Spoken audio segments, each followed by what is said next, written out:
Shalom, shalom, peuple de Dieu. Shalom plus particulièrement aux femmes de valeur. Nous vous bénissons au nom du Seigneur.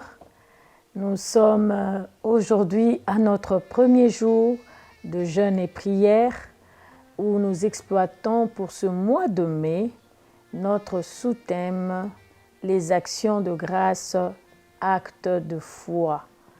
Les actions de grâce, actes de foi. Notre sous-thème, c'était l'adoration, les offrandes et les actions de grâce, actes de foi. Et c'est dans ce sous-thème-là que nous sommes à notre troisième sous-thème, qui est les actions de grâce comme actes de foi. Et d'entrée des jeux, j'aimerais dire pourquoi est-ce que nous avons choisi l'adoration, les offrandes ainsi que les actions de grâce. Il est écrit dans le livre d'Éphésiens, au chapitre 6, verset 18, « Faites en tout temps toutes sortes de prières. » Et pour nous, l'adoration est une sorte de prière. Les offrandes, nous l'avons vu la fois passée, est une sorte de prière, ainsi que les actions de grâce également sont une sorte de prière. Les actions de grâce, je les définis à ma manière. C'est une façon de remercier Dieu, c'est une façon de reconnaître ce qu'il a fait et de ce qu'il est capable de faire. Et nous allons lire dans le livre de Luc, au chapitre 17, le verset 11e jusqu'au verset 19e. Je lis au nom du Seigneur. Jésus, se rendant à Jérusalem, passait entre la Samarie et la Galilée. Comme il entrait dans un village, 10 lépreux vinrent à sa rencontre. Se tenant à distance, ils élevèrent la voix et dirent « Jésus, Maître, aie pitié de nous. » Dès qu'il les eut vus, il leur dit « Allez vous montrer au sacrificateur. » Et pendant qu'ils y allaient, il arriva qu'ils furent guéris. L'un d'eux, se voyant guéri, revint sur ses pas, glorifiant Dieu à haute voix. Il tomba sur sa face aux pieds de Jésus et lui rendit grâce. C'était un Samaritain. Jésus, prenant la parole, dit « Les 10 n'ont-ils pas été guéris? Et les 9 autres, où sont-ils? Ne s'est-il pas trouvé que cet étranger, pour revenir et donner gloire à Dieu, puis il lui dit « Lève-toi, va, ta foi t'a sauvé. » Amen. Ici, on en parle de 10 lépreux. Ils avaient leur cas de maladie, la lèpre. Et ils étaient en difficulté même de pouvoir atteindre le Christ. Mais ils élevèrent leur voix de loin pour demander à ce que Christ ait pitié d'eux. Aujourd'hui, les lépreux, c'est toi et moi. Nous n'étions pas dignes de nous approcher de notre Dieu. Mais par l'œuvre de la croix, Christ nous a fait grâce. La voile a été déchirée et nous avons la possibilité de crier « Abba Père ». Nous avons la possibilité de dire « Seigneur, aie pitié de nous ». Nous avons la possibilité d'entrer dans sa présence, de lui demander des choses. Et à ces choses, il nous répond. À ces choses, il agit. Il opère. Il guérit. Il délivre de la mort. Il délivre de l'abîme, des œuvres ténébreuses. Il nous donne le travail. Il nous donne la maternité, il nous donne le mariage. Il nous donne la réussite dans nos études. Il nous donne la réussite dans nos affaires. Il nous donne la vie. Chaque matin, nous nous réveillons. comme un coup de baguette magique. Nous voyons le jour, nous nous levons de nos lits. Il nous l'accorde. Mais seulement, il y a un problème qui se pose. Aujourd'hui, le Seigneur ne parle pas à quelqu'un qui ne le connaît pas. Aujourd'hui, le Seigneur parle à quelqu'un qui le connaît, qui a une expérience avec lui. Mais seulement à cette personne, il remarque que la personne a du mal à dire merci, à reconnaître ses bienfaits et ses bontés. Le Saint-Esprit m'a projeté pour voir, depuis que je suis née et arrivée à cet âge que je suis, d'essayer un peu de balayer et de reconnaître ce que le Seigneur a fait. Parce que dans la stratégie de l'ennemi, c'est de nous emmener à être captivés par ce que le Seigneur n'a pas encore fait ni réalisé. Or, si je prends mon temps à réaliser à chaque instant ce que le Seigneur a fait pour ma vie, depuis que je suis ici sur terre jusqu'à ce jour, à prendre mon temps à chaque jour de reconnaître les bontés de l'Éternel tout autour de moi. De ce que je sors et je rentre, je ne connais pas d'accident. Ni les membres de ma famille, ni mon mari, ni mes enfants. De ce qu'à chaque jour, il ne me manque pas de manger. De ce qu'à chaque jour, le Seigneur assure sa sécurité et sa protection par sa main puissante et invisible que je ne vois pas. De ce que je dois reconnaître, même si je ne vois rien, qu'il est là présent. Si je prends mon temps à reconnaître à chaque fois ce que le Seigneur fait pour moi, cela augmente ma foi. Et ça me pousse à comprendre et à réaliser davantage qu'il est celui qui est capable de faire encore. Qu'il est capable de réaliser encore. On nous dit le peuple d'Israël. Je prends seulement l'exemple du peuple d'Israël. Ils ont traversé la mer Rouge à pied sec. Ils ont vu Pharaon, avec ses cavaleries et ses chars, être engloutis dans la mer Rouge. Arrivés dans le désert, là où il n'y a rien à manger, il n'y a même pas de feuilles, tout est sec et rien ne se reproduit, le Seigneur leur envoie la manne. Chaque matin, ils avaient la manne. Et au-delà de manne, le Seigneur leur a donné des cailles. Mais voilà que ces peuples se plaignent et murmurent pour dire « En Égypte, nous étions bien. On mangeait des viandes, on mangeait des poules, on mangeait ceci. » Et ils se mettent à murmurer, ils se mettent à se plaindre. Ils se mettent à douter même de ces dieux-là qui leur a promis Canaan. Ce message-là est pour nous.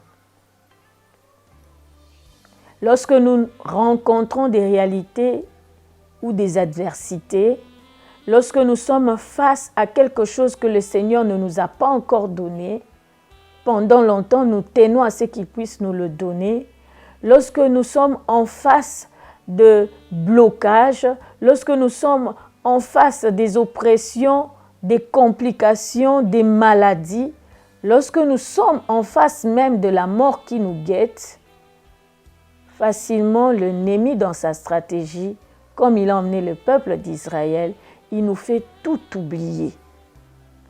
Il nous fait oublier les miracles que nous avons vécus avec le Seigneur.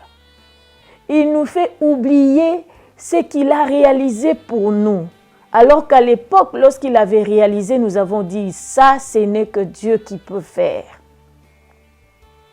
Il nous emmène à tout effacer dans nos mémoires, dans nos pensées, pour ne placer que ce qui ne va pas, ce qui complique et ce qui fait mal. J'aimerais dire à quelqu'un ce matin, commence à prendre le temps de reconnaître ce que Dieu fait pour toi chaque jour et à chaque instant.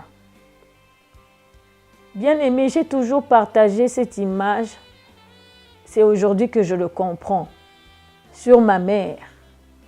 Alors qu'elle savait que ses jours étaient comptés, curieusement, avant de faire la vaisselle, elle fermait les yeux, elle priait. Je n'entendais pas ce qu'elle disait, mais je remarquais seulement qu'avant de faire la vaisselle, elle priait. Avant de repasser, elle priait. Avant même de coudre dans sa machine, elle priait. Et cela, c'était pendant la journée. Aujourd'hui, j'ai compris que lorsqu'elle prenait la peine de fermer les yeux, c'était une façon pour elle de reconnaître que Dieu est là. Prenons le temps de réaliser que Dieu est là dans nos vies, dans nos pensées. Plus nous reconnaissons qu'il est là dans nos vies, plus nous reconnaissons qu'il est là présent dans nos vies, notre foi augmente. Et lorsque la foi augmente, Dieu dans son amour vient agir. La prière de reconnaissance attire les miracles. La prière de reconnaissance pousse Dieu à agir selon ce que tu crois qu'il est capable de faire. On nous dit le centenier est venu devant Jésus-Christ de Nazareth. Il lui dit, il n'est pas besoin pour toi de te déplacer pour guérir mon enfant.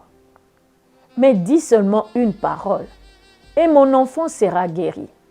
Il m'arrive en tant que chef de donner l'ordre et les soldats exécutent. Christ a vu cette comparaison dans la foi. C'était une façon pour lui de reconnaître que Dieu, il est comme le chef de l'armée. Il suffit juste pour lui de dire quelque chose et son enfant sera guéri. C'était une forme de reconnaissance de la puissance de Dieu. Une forme de reconnaissance qu'il est le chef de l'armée et qu'il peut seulement ordonner et son enfant sera guéri. Et Christ dit, ta foi, je n'ai pas vu, j'ai marché, je n'ai pas vu une telle foi. Et à cause de cette foi-là, j'ai guéri ton enfant. C'est là où Dieu nous attend. Que face à l'adversité, nous ne puissions pas nous révolter, que nous ne puissions pas douter, que nous ne puissions pas murmurer, moins encore nous plaindre. Commencez à reconnaître sa présence. S'il faut que tu prennes chaque 1 heure, 1 minute pour dire « Seigneur, je reconnais que tu es présent, même si je souffre. » Bien-aimé, jusqu'à terminer la journée, quelque chose va se passer. Un miracle va s'opérer. Nous avons 2 exemples dans la Bible. Nous allons lire dans le livre de Marc, au chapitre 6, le verset 42, 41 à 42. Là, c'est Christ lui-même. Alléluia. Nous avons l'habitude d'en parler. La multiplication de pain. On nous dit au verset 41, il prit les 5 pains et les 2 poissons. Le 5 pains et les 2 poissons. Et levant les yeux vers le ciel, il rendit grâce. Alléluia. Il rendit grâce. Il dit, Seigneur, merci pour ces 5 pains et ces 2 poissons que nous devons manger avec cette multitude. Christ présente ce qui paraît minime à ses yeux, si je le prends dans le sens humain, parce que lui, il était à la fois homme et Dieu, il prend ce qui est petit. Il prend ce qui est impossible. Il le présente à Dieu et dis merci de cette impossibilité que tu me donnes, parce que je sais que tu es capable de tout. J'aimerais dire à quelqu'un ce matin de prendre ce qui est impossible, de prendre ce que là tu es en train de calculer, de prendre ce qui est difficile pour toi, ce qui est douloureux pour toi, ce qui te fait souffrir, ce qui te fait la honte, et de le présenter au devant de Dieu et de lui dire merci parce que je sais que tu es capable de tout. On nous dit, lorsqu'il a fini de rendre grâce, alléluia, il rompit les pains et les donna aux disciples, afin qu'ils les distribuassent à la foule. Il y avait 3 pains, il les rompit. Donc c'est devenu 6. Amen. Et il donna aux apôtres pour qu'ils aillent les distribuer. Au-delà de rendre grâce, dans cette difficulté, il a posé un acte de foi. Il a divisé le pain en 2. C'était un acte prophétique de la multiplication. Ce qui était à 3 est devenu 6. Et le Seigneur a accompagné. Ne te limite pas seulement à rendre grâce, mais pose des actes prophétiques. Pose des actes qui suivent ce que tu viens de déclarer. Amen. Pose des actes qui suivent ce que tu viens de déclarer en rendant grâce. Ne rends pas grâce à Dieu et après tu sors de la présence de Dieu, tu te mets à dire « cette chose ne va jamais changer ». Là, tu ne fais rien. Quand je rends grâce, je ne suis plus frustrée. Quand je rends grâce, je crois en ce que j'ai dit, en ce que j'ai déclaré et je m'adapte à ce que je viens de déclarer. Et ainsi, les miracles s'en est suivi.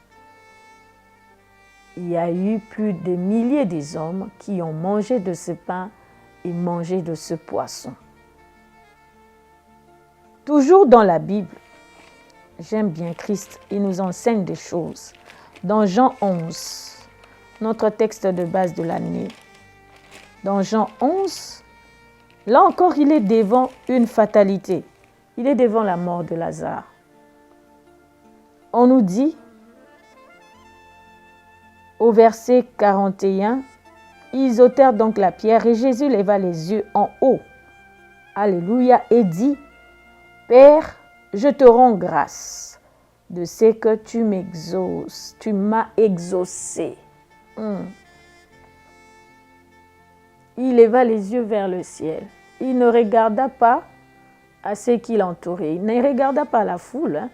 Il ne regarda pas cette pierre qui était ôtée. Il ne regarda pas au tombeau. Il ne regarda pas à Marie qui pleurait et à Marthe qui pleurait. Il leva les yeux vers le ciel et dit, Père, je te rends grâce parce que tu m'as exaucé. Pas parce que tu m'exauces maintenant. Tu m'as exaucé. Ça veut dire, lorsque je posais l'acte de foi où la pierre devait être roulée et ôtée, déjà Seigneur, tu m'avais exaucé. C'est pour cela que je te rends grâce. Et je lève mes yeux vers toi parce que je sais que tu es capable de tout et rien n'était impossible. Donc, Christ, à chaque fois, nous emmène face à une fatalité, face à une calamité, de lever nos yeux vers le Père, de croire qu'il est capable de le faire.